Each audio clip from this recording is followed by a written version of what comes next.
Hey everyone, welcome back to my channel. I'm Kushagra the foodie driver. So आज हम बहुत ही interesting बात करने वाले हैं 5 ऐसे रूल्स जो मेरे हिसाब से सबसे ज़रूरी हैं जब आप किसी भी हाई एल्टीट्यूड ड्राइव पे जाएं, जैसे स्पीति या लेह लद्दाख. तो बिना किसी देरी के शुरू करते हैं. सो मेरा फर्स्ट रूल है कि respect the nature around you. आप जिन पहाड़ों पे चला रहे हैं, सबसे पहले आपको उनकी रिस्पेक्ट करनी चाहिए. उनके बारे में थोड़ा जानिए. Know the mountains in which you are about to drive. आप कोई भी रिवर क्रॉसिंग कर रहे हैं तो पहले थोड़ा सा उस रिवर में चल के देखिए कि उस रिवर का क्या है. रिस्पेक्ट कीजिए रोड को एंड देन मूव ऑन. उसके अलावा इस पॉइंट का एक और एस्पेक्ट है कि वेस्ट कम से कम करना है आपने जाके. मैं पर्सनली क्या करता हूँ, मैं एक बहुत ही बड़ा डस्टबिन अपने साथ लेके चलता हूँ जिसमें मैं सारी ट्रिप का वेस्ट उसके अंदर डालता हूँ एंड वो वापस दिल्ली लेके आता हूँ और उसको प्रॉपरली डिस्पोज ऑफ करता हूँ. मैं पहाड़ों में कभी नहीं फेंकता. प्लस मैं अपने पानी की बॉटल्स, अपने खाने का सामान, जो भी डिस्पोजेबल प्लास्टिक्स हैं, वो सारे के सारे दिल्ली से लेके जाता हूँ और वही के वही वापस लेके आता हूँ. सो ऐसे सबसे पहले रिस्पेक्ट कीजिए जिस नेचर में आप जा रहे हैं. ये माउंटेन्स सिर्फ हमारे लिए नहीं है, जो हमारी फ्यूचर जनरेशन्स हैं उनके लिए भी. सो मेरा दूसरा सबसे इम्पॉर्टेंट रूल है एक्लेमेटाइजेशन. जब आप सी लेवल से इतनी ऊपर जाएंगे 3000, 3500, 4000 मीटर की हाइट पे, तो ऑक्सीजन लेवल बहुत ही ज़्यादा ड्रॉप हो जाता है. सिर्फ आपको ही नहीं, आपके व्हीकल को भी प्रॉब्लम हो सकती है. बट अब आपका व्हीकल तो एक्लेमेटाइज कर नहीं सकता, लेकिन हमारी बॉडी ऐसे डिज़ाइन है कि आप कुछ दिन जब पहाड़ों में रहेंगे तो आपकी बॉडी अपने आप अडेप्ट हो जाएगी. इसलिए मैं सजेस्ट करूँगा कि आप कम से कम 2 दिन अपने आप को दें जिसमें आप बहुत ही कम एक्सर्शन करें एंड प्रॉपर एक्लेमेटाइजेशन करें उस जगह की.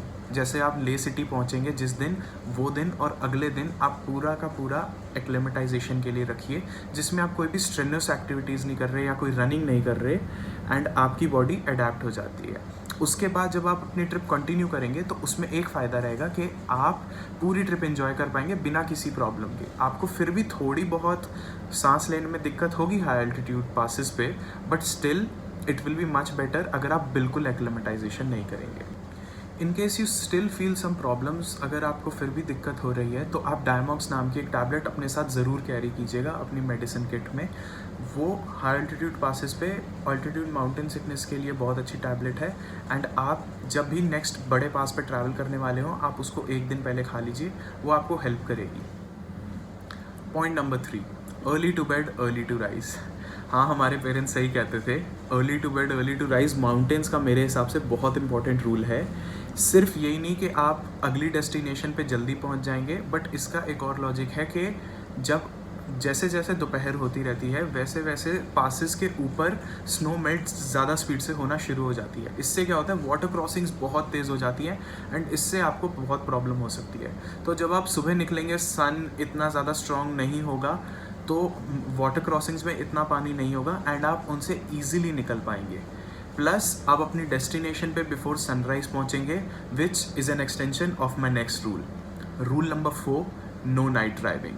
नाइट ड्राइविंग बिल्कुल अवॉइड कीजिए पहाड़ों में, बिकॉज हमारे हाई अल्टीट्यूड माउंटेन्स में कोई भी स्ट्रीट लाइट्स नहीं है, जिसके कारण वो बहुत डेंजरस हो जाते हैं at night, specially water crossings में. एंड जहाँ पे लैंडस्लाइड प्रोन एरियाज़ हैं, आपको कोई आइडिया नहीं हो सकता कि कब कहाँ से कौन सा पत्थर आ जाएगा, क्योंकि साउंड्स से आप इतना नहीं अंदाज़ा लगा सकते जितना विजुअल मीडियम से लगा सकते हैं. सो इसीलिए नाइट ड्राइविंग बिल्कुल अवॉइड कीजिए.